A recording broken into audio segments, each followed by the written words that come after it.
Hey, my friends, it's Matt. This is the 10-Minute Bible Hour podcast, and we're trying to figure out what the deal is with Judas Iscariot.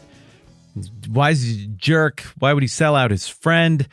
And what we've, I think, come to conclude is that it's very unlikely that Judas Iscariot sold out Jesus just because he really liked money. He got paid somewhere between very modest money, if we count it in terms of just 30 coins of silver value, given the coins that would have been in circulation at that time.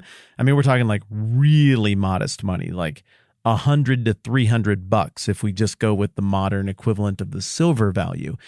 If we go with the trading currency value of the time, you could maybe make a case for upwards of $9,000. Equivalent to, as I record this, June of 2022 modern American money, but it still just doesn't seem like enough. That said, I've had a couple of conversations in the interim as we've been talking about this whole Judas and money thing that deserves a brief little sidetrack to go and track it down. And this is going to require us to skip ahead in the narrative, but you know what? We're on the trail of a mystery, and so we're going to skip ahead in the narrative a little bit. Some of you have rightly noted that the Bible talks about Judas taking that money in the Luke and Acts account and using it to buy a field. That's got to be in Acts 1, right? Acts 1. Okay, they replaced Judas with Matthias. Here's where they clarify it. Verse 18 of Acts 1. With the reward he, Judas, got for his wickedness, Judas bought a field. There he fell headlong, his body burst open, and all his intestines spilled out. Yes, we are going to talk about the whole intestine body burst open thing a whole bunch more. That is obviously pretty juicy history. But there's a question here, and that is, dang, how could he have bought a field if that's all the more money that we're talking about? Over in Matthew, we run into what for now we're just going to have to treat as an apparent contradiction.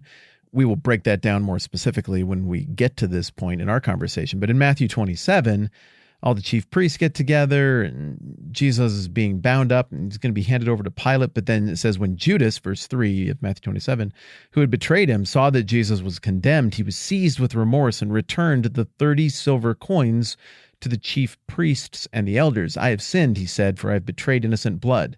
What's that to us? They replied. That's your responsibility. So Judas threw the money into the temple and left. Then he went away and hanged himself. Again, fully acknowledge that we're going to have to get into the way. Did he hang himself or his intestines all come out? Can that both be true? I mean, maybe if you were terrible at hanging, I guess. And also, here we're throwing the coins in at the feet of the religious leaders, and then they go and buy a field. I guess I didn't read you that part. Verse 6, the chief priest picked up the coins and said, it's against the law to put this into the treasury since it's blood money. So they decided to use the money to buy the potter's field as a burial place for foreigners. So we've got at least an apparent surface contradiction there as well. All of that aside, Matthew confirms in Matthew 27 that we're definitely still talking about 30 coins. The number doesn't go up here, and somehow those 30 coins were enough to buy a burial field? I don't know about that. It seems hard to imagine that you could buy land in one of the 5 biggest cities on planet Earth for less than $10,000. And as we discovered, the high-end number that Judas got paid here, if we go with the most valuable way of calculating what 30 silver coins could have been, is $9,000. I mean, give or take a little bit for inflation and all of that kind of stuff. You'd have to go to some pretty ludicrous extremes to try to make the case that Judas got paid way more than that. I guess maybe if there's some other coin that history forgot, and it was a really, really big, super heavy silver coin that's just gone, maybe. But it couldn't be a Roman coin because everything above this value flips over into gold to account for massive amounts of individual silver denarii. So how then did that amount of money buy a field? Well, I don't know. My first suspicion is that the money that got paid for Judas's betrayal was somehow part of what was used to buy this field. And the only part that would have been interesting or important for the biblical authors would be the part that was from the betrayal. I think presumably this must have been supplemented by something else, because I went back through and it looks like the people who study this for a living are saying that we have 60 roughly original real estate listings or receipts from this era of the classical world around Jerusalem, even Rome.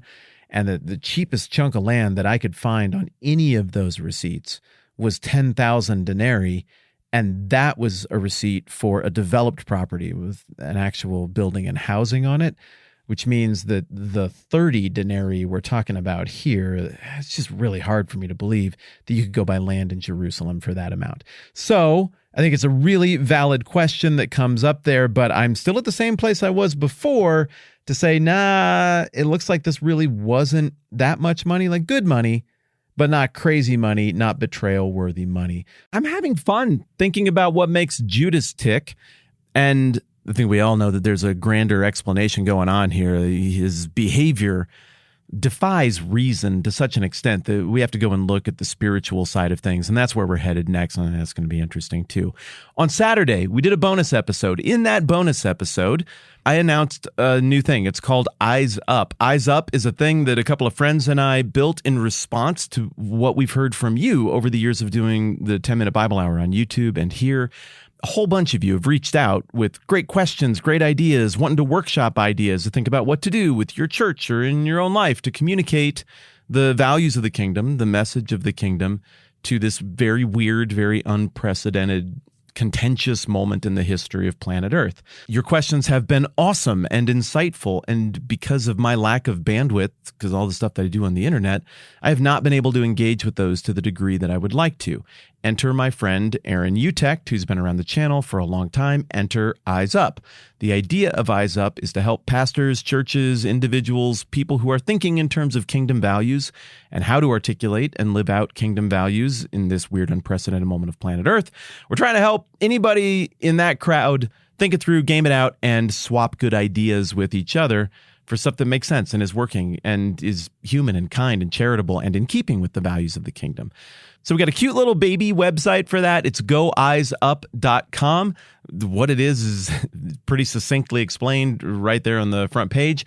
But part of Eyes Up is a new podcast called Good Ideas for Churches.